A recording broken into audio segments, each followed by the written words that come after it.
Hi everyone, and welcome at another Ask Me Anything for StartupLeap. Today we're going to talk to Remy Gieling, the editor-in-chief for Sprout and management team. So I'm going to invite him and let's get this thing going.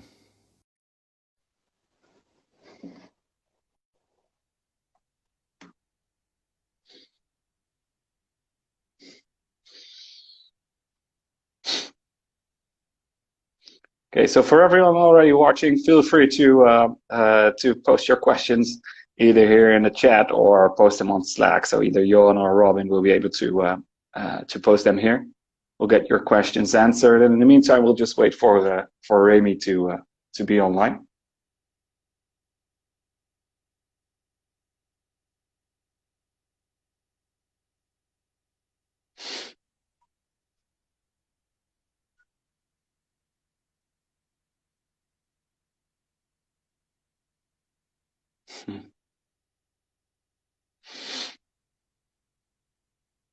Ah, there we go. Welcome everyone, especially Remy, of course. Let's try this again. There we go.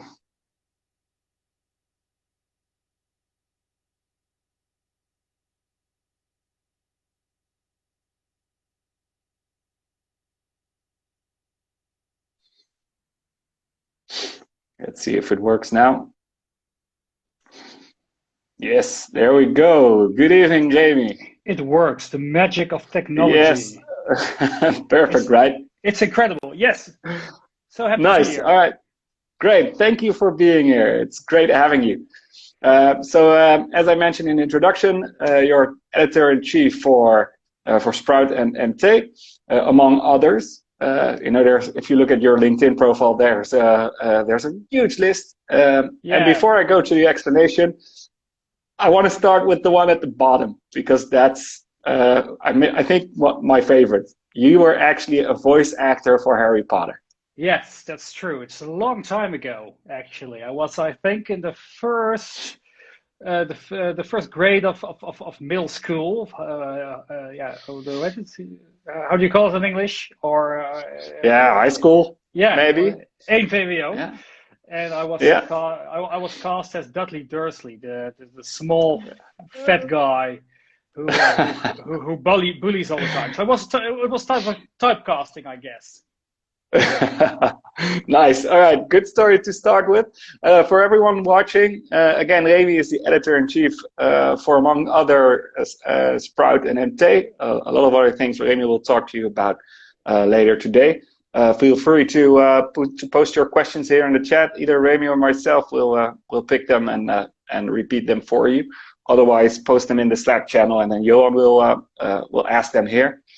A lot of the questions, of course, can be about media. I can imagine they to be about media, but sure, not to oversimplify everything that you've done already, because you've seen so many startups in the last several years. You've seen, there must be some common trait among successful founders, or there must be some characteristics about successful startups that you've seen. Some patterns between in the last several years. Can you name some? Definitely. Wow, it's a good question to start off, and it has been. I've seen so many of these companies rise and fall over the last 7 years almost that I've been editor-in-chief of Sprout, and I think the most common demeanor of successful startups and is probably the resilience the founders have. People always start with this really big thrive when they start out, like we're going to conquer the world with this amazing idea, and there's no doubt that this will become a unicorn, basically. And that's good because that keeps you going the first few years. But as you've all pretty much worked out by now, entrepreneurship is a roller coaster. It has its ups, but many downs and even more loops in the middle. So the entrepreneurs who keep the spirit of moving forward, even in times when it's when times are tough. Yeah, those are the entrepreneurs who really become successful in the end. Yeah, great. So what about successful startups? Anything about the companies or the ideas themselves? Well, yeah, I think that the company is, of course, a love child of its founders, and even more so the team they have built around them. So all the good startups have a very good team with people who have much more expertise than the founders themselves. So find people who are way smarter than you, I would say.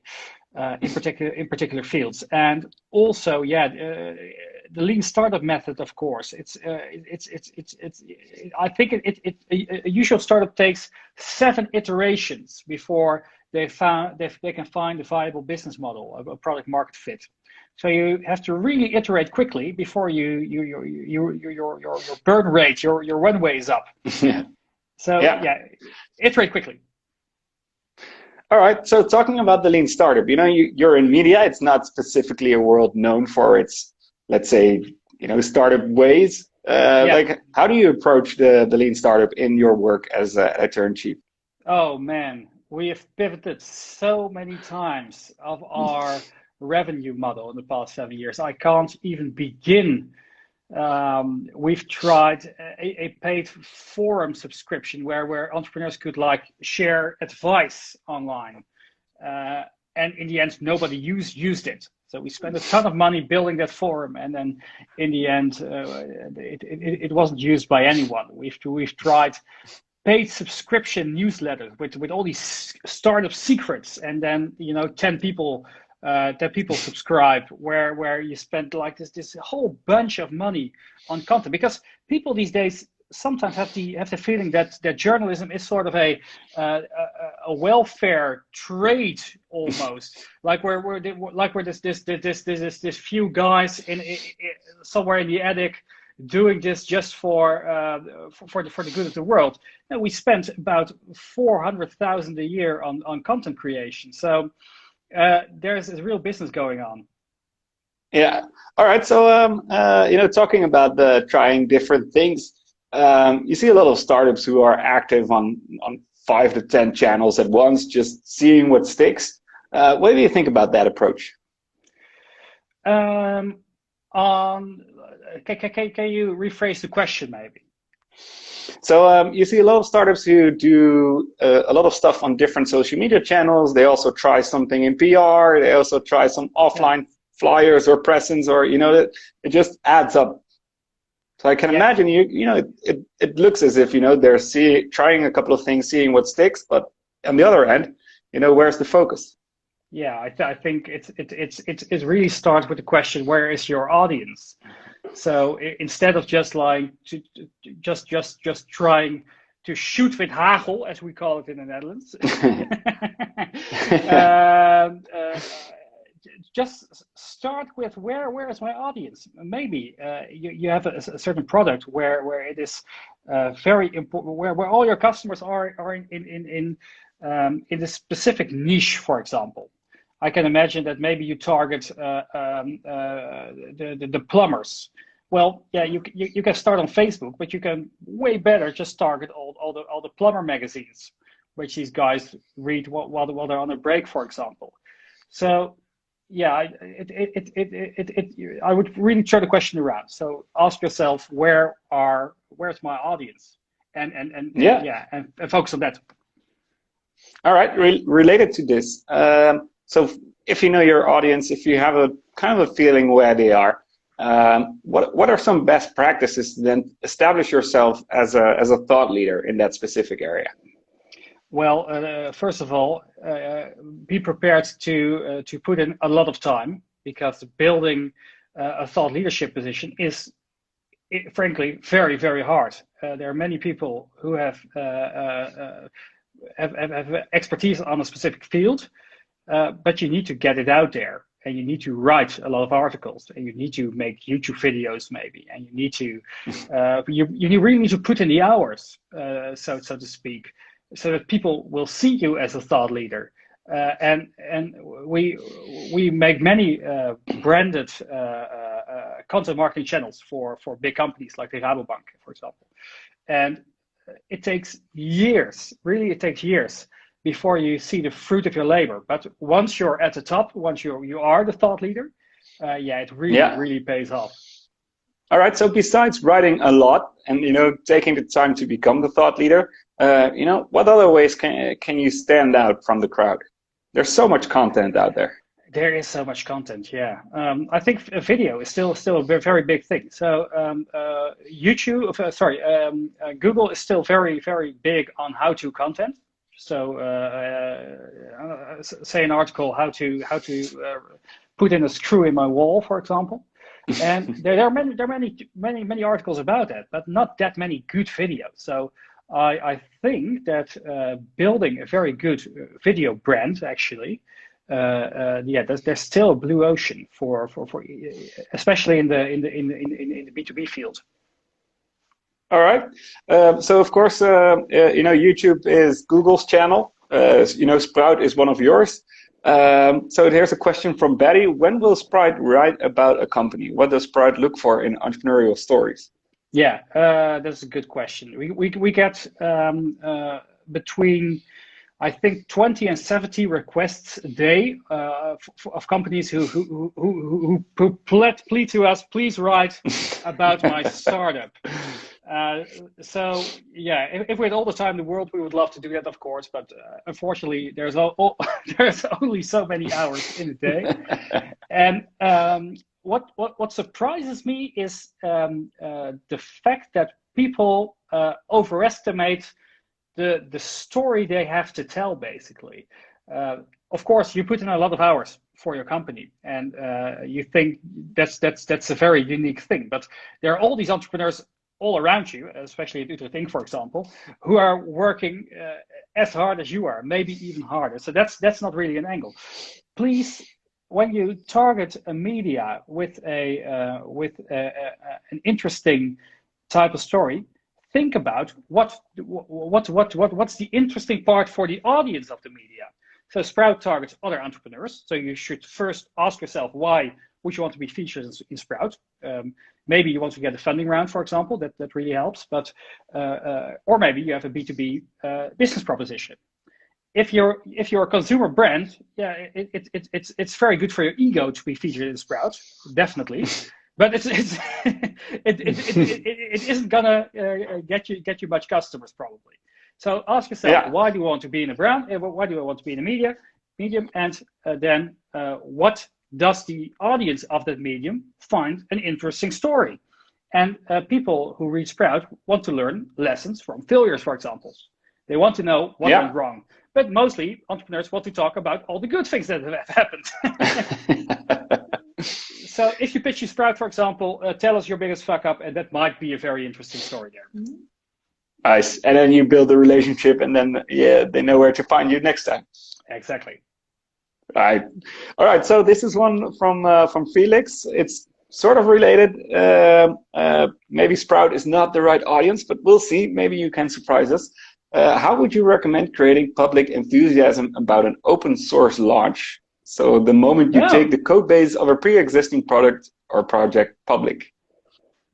Well, it's very cool. I love open source software, especially since Steven Schuurman from Elastic took the company public and became a triple unicorn, I believe, even more than it is.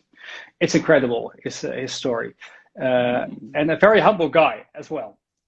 So I would like link it up at this bigger story that's out there. For try to paint the bigger picture. That's your launch. It's cool. It's great for yourself and for your friends and for your family who has to hear you talk about it at all these like birthday parties when it was still allowed. But think about the bigger picture. All right, these big companies are offering, who went public, are offering open source. We are going to target that. We're going to be the next Elastic. Think about it at an angle that has more perspective for a broader audience. Yeah, All right. So earlier on, you mentioned you tried a lot of different things. You know, some work, some don't. So what modern publishers' business models? So you know, and how do ad blockers, you know, change your business? Well, not so much because thanks to Google, it is to put banners on your website is completely unviable basically. So we can't even pay one of our 20 employees to with our banner advertising revenue actually. So it's there. It sometimes helps to push a white paper or something like that. But banner advertising isn't a viable business model anymore.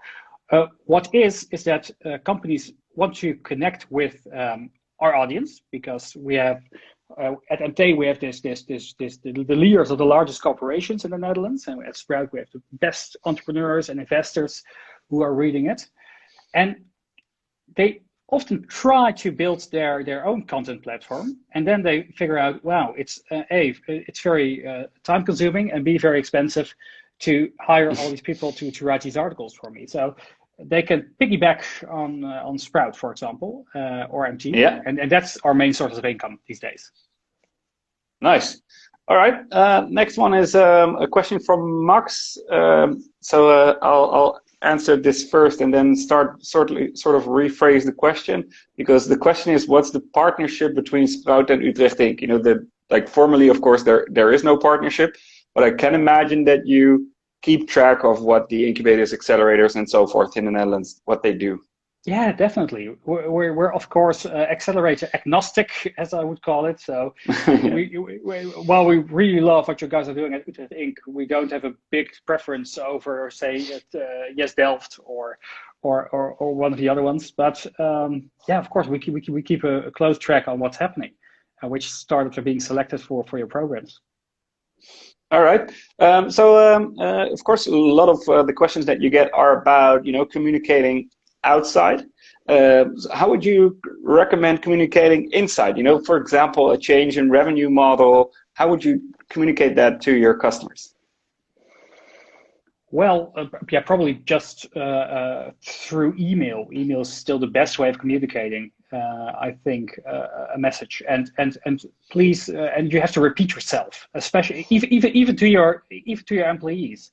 I know we are pivoting quite a lot at MT and Sprout, and there is this golden rule that says that people will hear what you are saying after the seventh time you told them.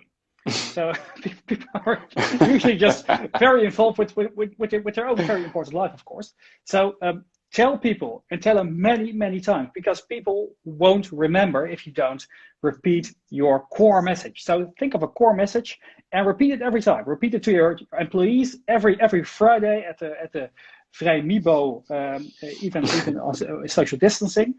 And for customers, yeah, send them an email and track who's opened it, and just send it a couple of times more.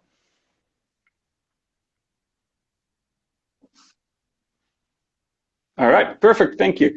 All right, so Hussein is actually giving you the opportunity to like turn this into an advertisement. So I'll give you the stage for that. He's actually asking which service or Sprout would be the most appropriate for a startup to make it stand out with advertising its services for Dutch SMEs. Oh yeah, our newsletter Editorials for sure. We have a newsletter base with, I think, about 40,000 subscribers daily. I believe it can be a bit more, can be a bit less. MT is way more, but that targets only large corporations actually. Yeah. But in between these are editorial articles. We have these editorials which read directly to your landing page, and yeah, they if you have a good proposition, they go like crazy. All right. So one question from Tom. So besides press, as you mentioned, having a couple of upsides, what are some downsides about being mentioned in the press?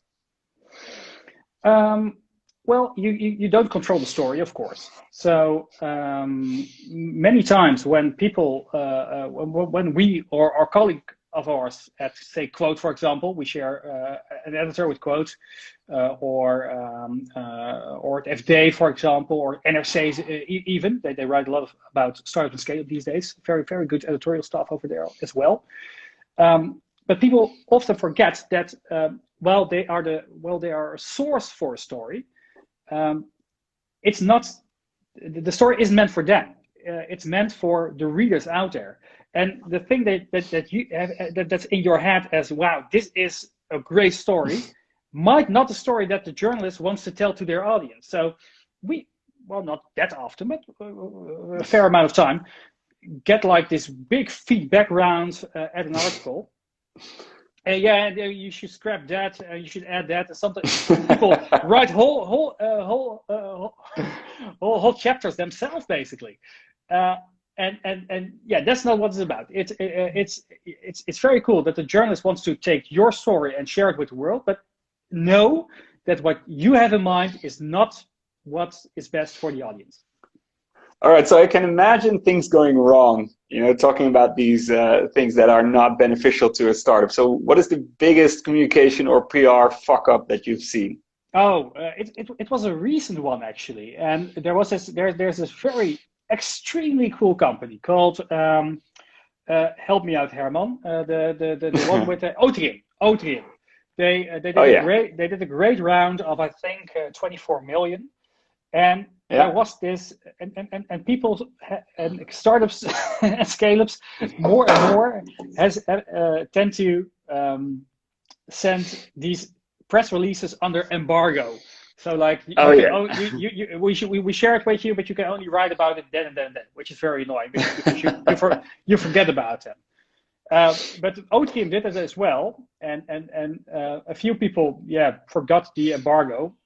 So it was all over the news way before a week before they planned to release it, and they called me on my holiday and yelling like, you should take down the story, this and that, because when a story is published elsewhere, it's the rule, embargo or not.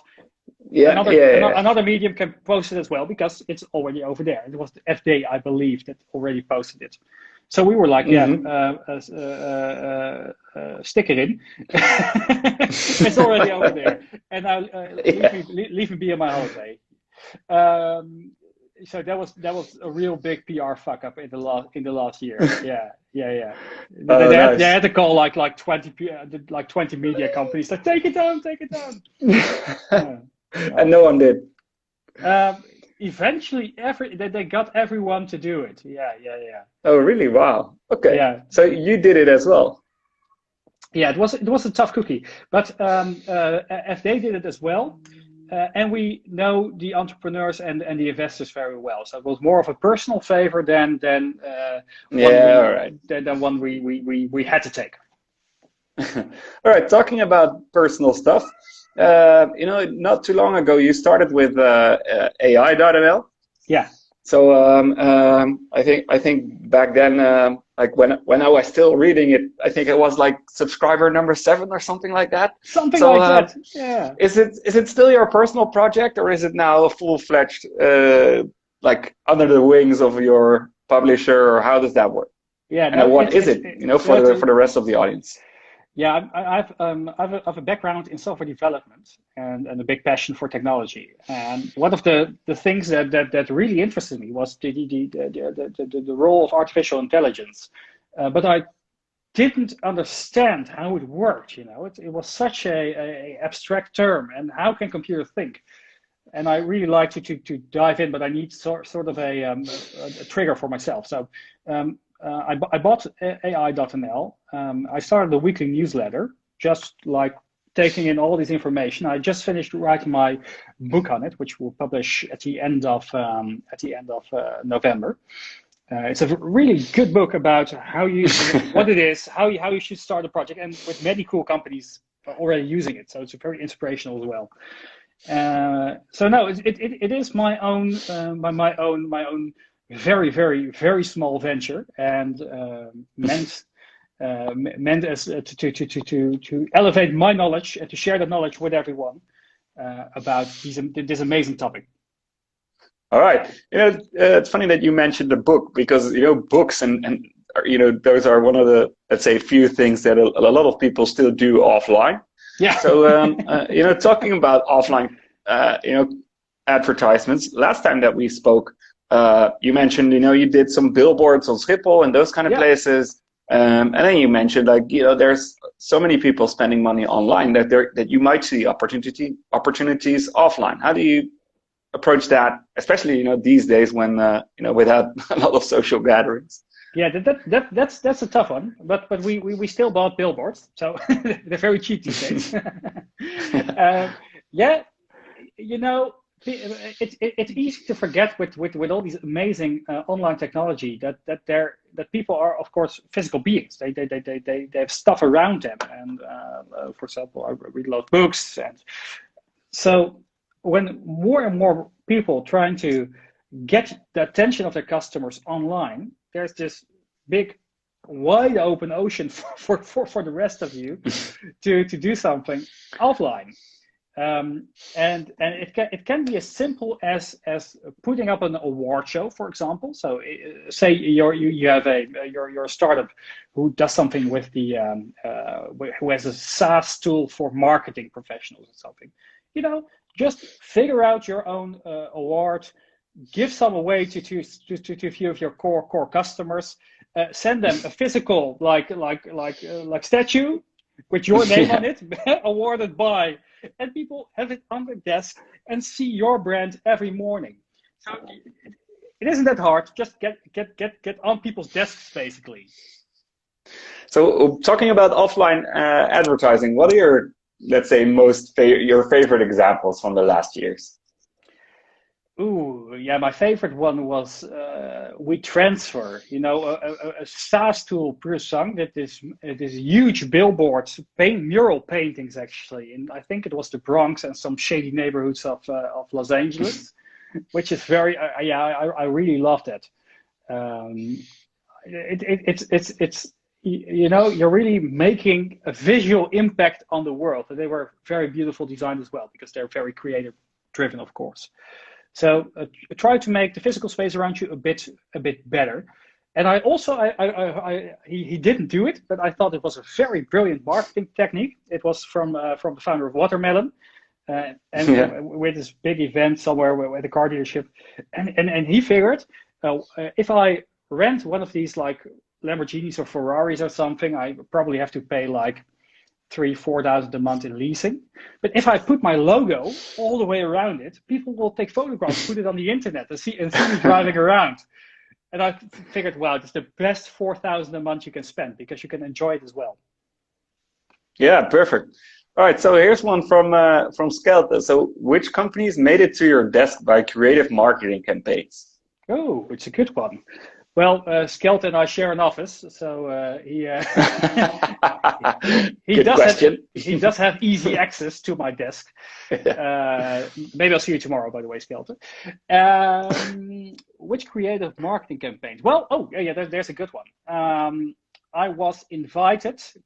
Experiences are a very good trick to lure journalists to your brand, and I was invited to from Pesca Amsterdam, which is a restaurant chain by two guys who started it at a very young age actually, and they invited a bunch of journalists and influencers to enjoy almost Michelin star meal in a hot air balloon while going over the Dutch landscape.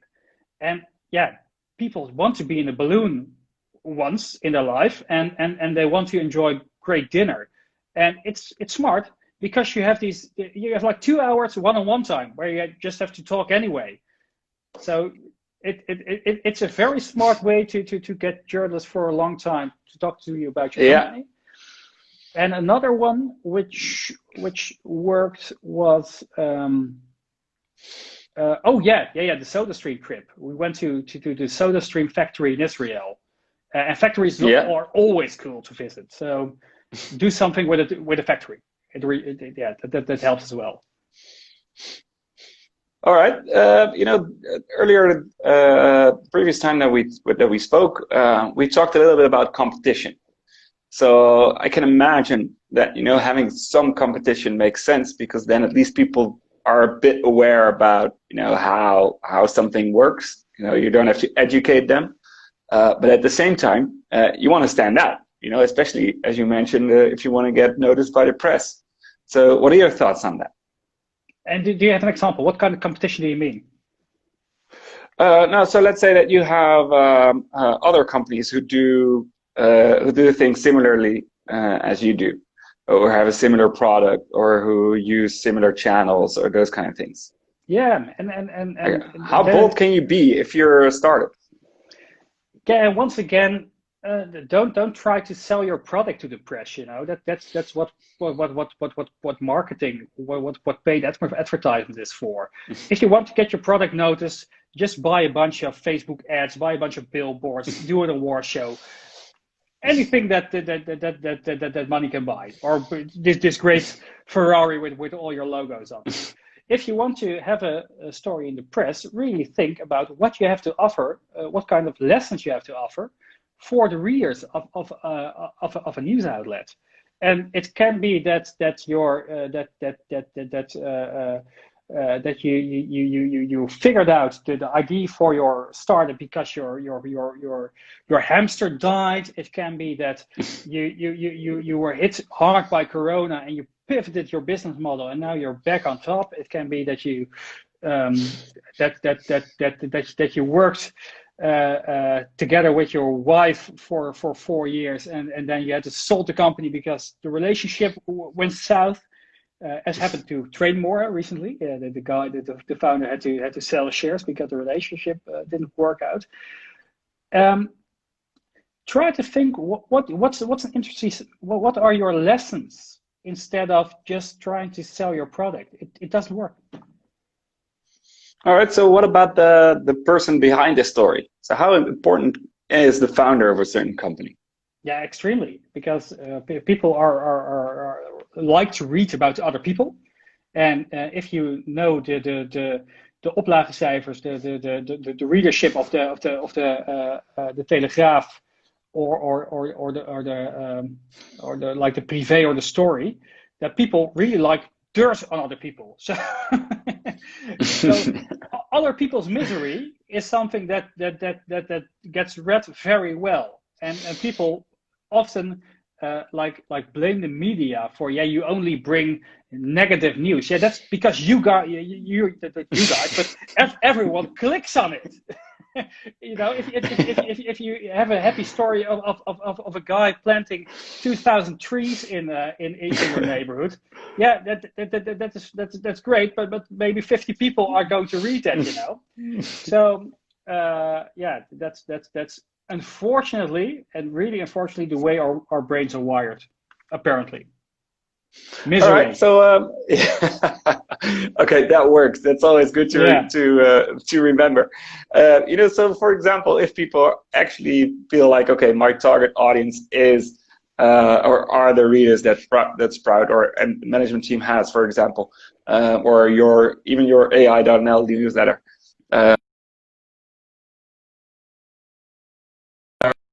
To make sure that they get noticed by you or your colleagues. Yeah, you broke down for the connection broke down for a bit. Can you rephrase the question one more time? Yeah, sure. So let's say that someone has a certain story that stands out. They feel like, okay, I have something to add.